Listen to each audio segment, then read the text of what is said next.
In contemporary Western society, it doesn't make sense that the shedding of a person's blood as a human sacrifice could redeem us from our sin. But that is exactly what we are taught to believe as Christians.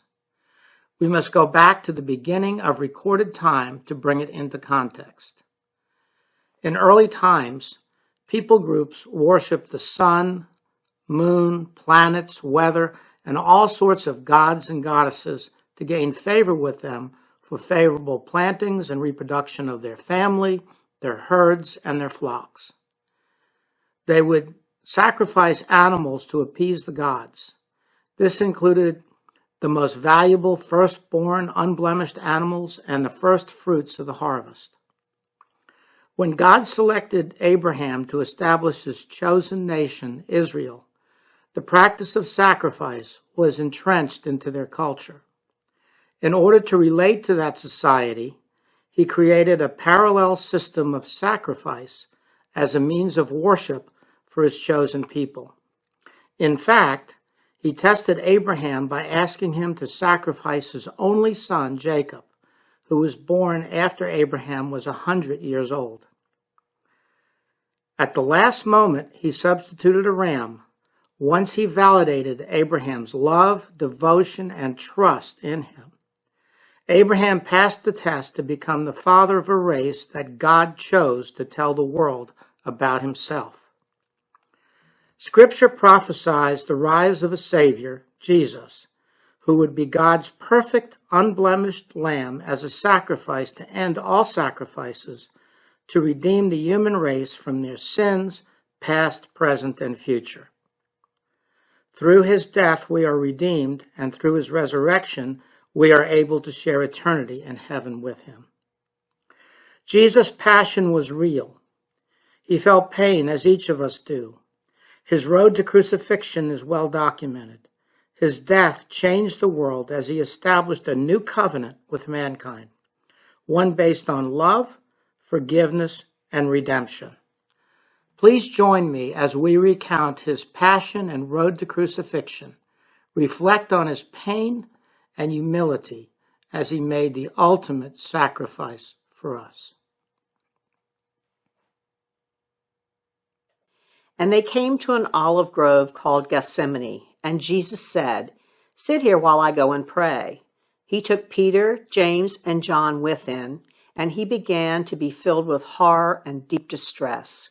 He told them, "My soul is crushed with grief to the point of death. Stay here and watch with me." He went on a little further and fell face down on the ground. He prayed that, if it were possible, the awful hours awaiting him might pass him by. "Abba, Father," he said, "everything is possible for you.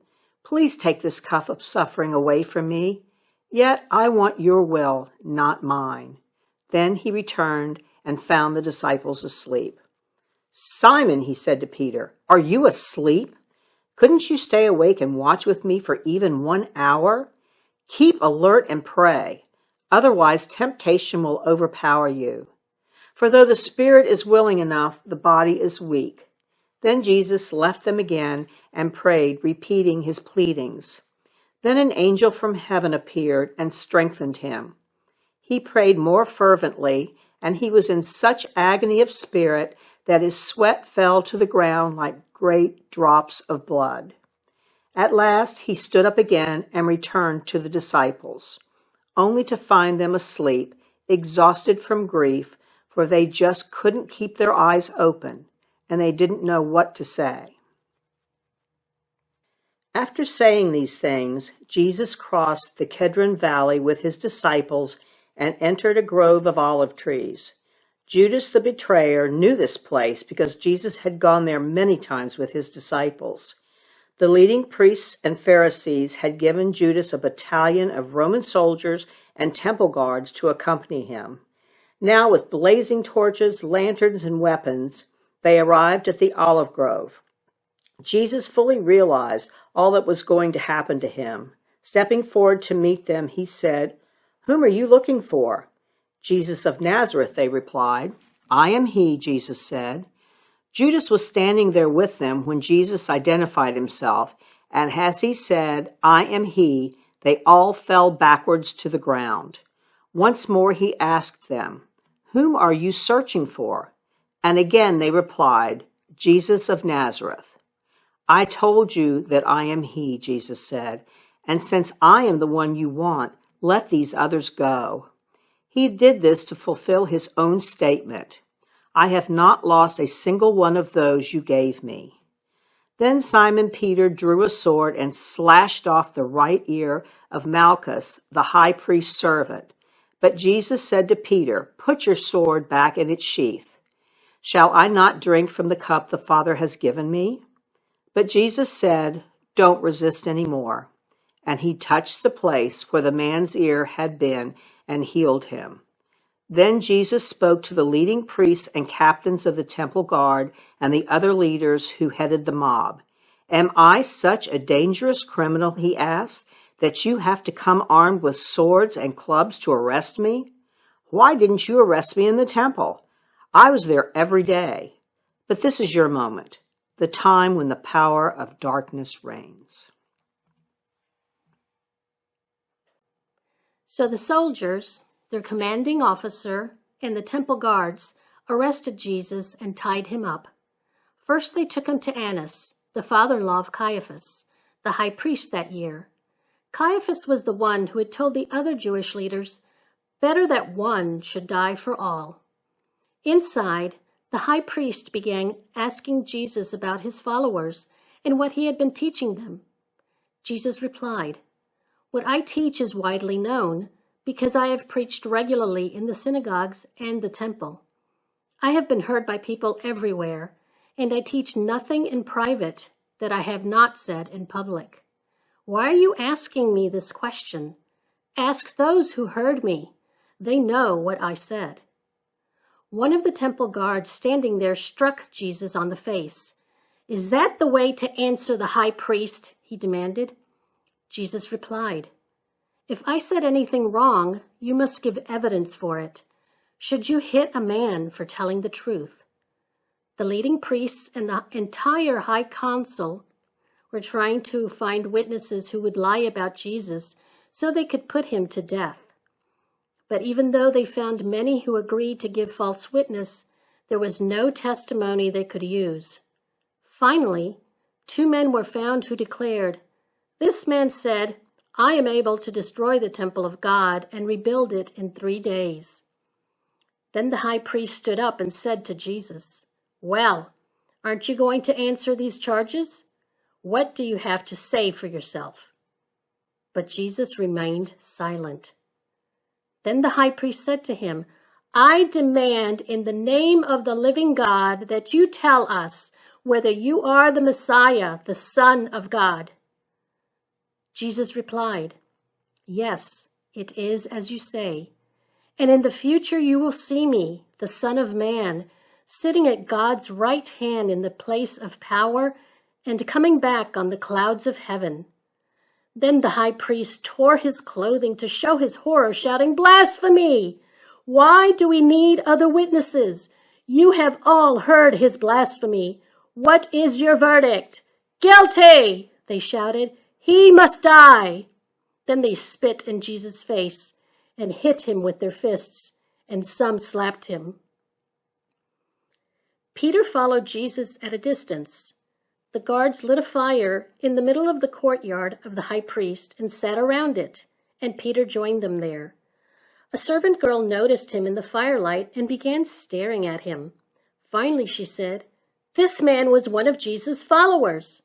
But Peter denied it. "Woman," he said, "I don't even know him." After a while, someone else looked at him and said, "You must be one of them." "No, I'm not," Peter retorted. About an hour later, someone else insisted, "This must be one of them, because he is a Galilean too." But Peter said, "Man, I don't know what you are talking about." And immediately, while he was still speaking, the rooster crowed. At that moment, the Lord turned and looked at Peter. Suddenly, the Lord's words flashed through his mind. "Before the rooster crows tomorrow morning, you will deny me 3 times. And Peter left the courtyard, weeping bitterly. Now Jesus was standing before Pilate, the Roman governor. "Are you the king of the Jews?" the governor asked him. Jesus replied, "You have said it." But when the leading priests and the elders made their accusations against him, Jesus remained silent. "Don't you hear all these charges they are bringing against you?" Pilate demanded. But Jesus made no response to any of the charges, much to the governor's surprise. Now it was the governor's custom each year during the Passover celebration to release one prisoner to the crowd, anyone they wanted. This year, there was a notorious prisoner, a man named Barabbas. As the crowds gathered before Pilate's house that morning, he asked them, "Which one do you want me to release to you, Barabbas or Jesus, who is called the Messiah?" He knew very well that the religious leaders had arrested Jesus out of envy. Just then, as Pilate was sitting on the judgment seat, his wife sent him this message: "Leave that innocent man alone. I suffered through a terrible nightmare about him last night." Meanwhile, the leading priests and the elders persuaded the crowd to ask for Barabbas to be released and for Jesus to be put to death. So the governor asked again, "Which of these two do you want me to release to you?" The crowd shouted back, "Barabbas!" Pilate responded, "Then what should I do with Jesus, who is called the Messiah?" They shouted back, "Crucify him!" "Why?" Pilate demanded. "What crime has he committed?" But the mob roared even louder, "Crucify him!" Pilate saw that he wasn't getting anywhere and that a riot was developing. So he sent for a bowl of water and washed his hands before the crowd, saying, "I am innocent of this man's blood. The responsibility is yours." All the people yelled back, "We will take responsibility for his death, we and our children." So Pilate released Barabbas to them. He ordered Jesus flogged with a lead-tipped whip, then turned him over to the Roman soldiers to be crucified. The soldiers took him into their headquarters and called out the entire battalion. They dressed him in a purple robe and made a crown of long, sharp thorns, and they put it on his head. Then they saluted, yelling, "Hail, King of the Jews!" And they beat him on the head with a stick, spit on him, and dropped to their knees in mock worship. When they were finally tired of mocking him, they took off the purple robe and put his own clothes on him again. Then they led him away to be crucified. Carrying the cross by himself, Jesus went to the place called Skull Hill, in Hebrew, Golgotha, Latin, Calvary. Because the Romans forced convicted criminals to carry their own crosses to the place of crucifixion, bearing a cross meant carrying their own execution device while facing ridicule along the way to death.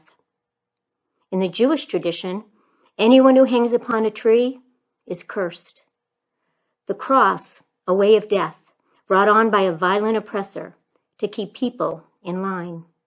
It was the ultimate humiliation. As they led Jesus away, Simon of Cyrene, who was coming in from the country just then, was forced to follow Jesus and carry his cross. Colonies of Jews existed outside of Judea. In Jewish tradition, Simon had made a Passover pilgrimage to Jerusalem all the way from Cyrene in North Africa. Great crowds trailed along behind, including many grief-stricken women.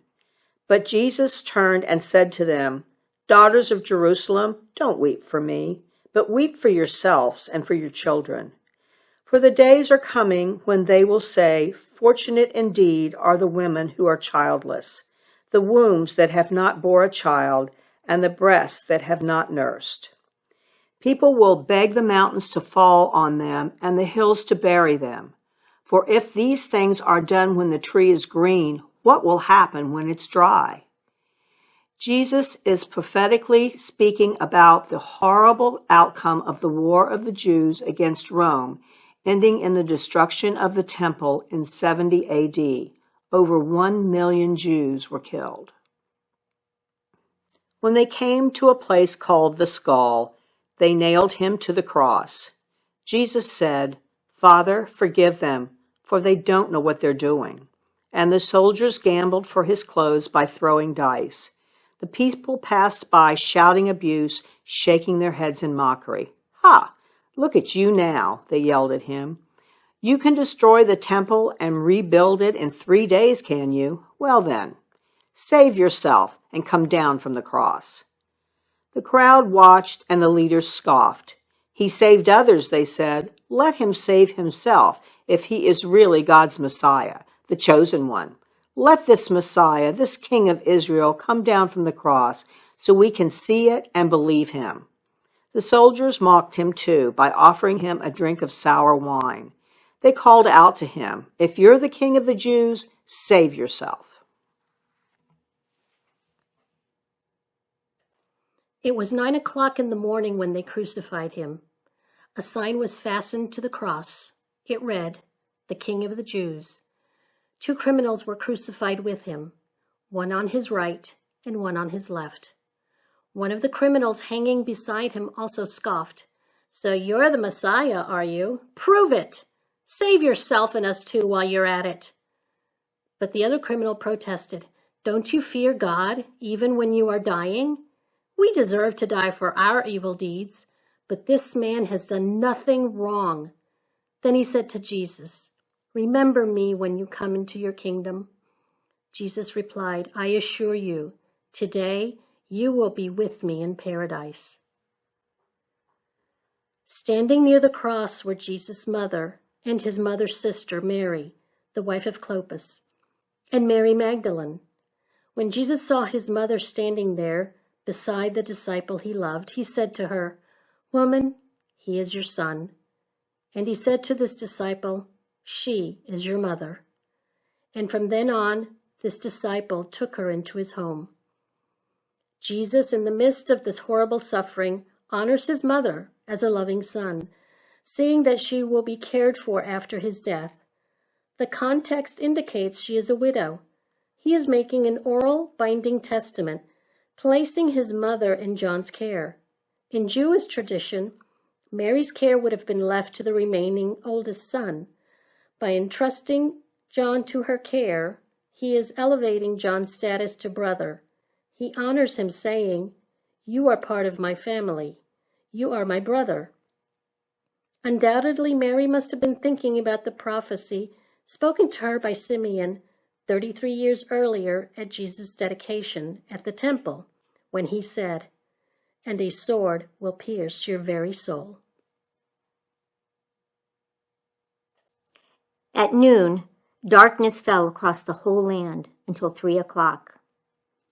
At about 3 o'clock, Jesus called out with a loud voice, "Eli, Eli, lama sabachthani," which means, my God, why have you abandoned me?" Some of the bystanders misunderstood and thought he was calling for the prophet Elijah. Let's see whether Elijah comes to save him. Jesus knew that his mission was now finished. And to fulfill Scripture, he said, "I am thirsty." A jar of sour wine was sitting there, so they soaked a sponge in it, put it on a hyssop branch, and held it up to his lips. When Jesus had tasted it, he said, "It is finished." Then he bowed his head and released his spirit. At that moment, the curtain in the sanctuary of the temple was torn in two, from top to bottom. The earth shook, rocks split apart, and tombs opened.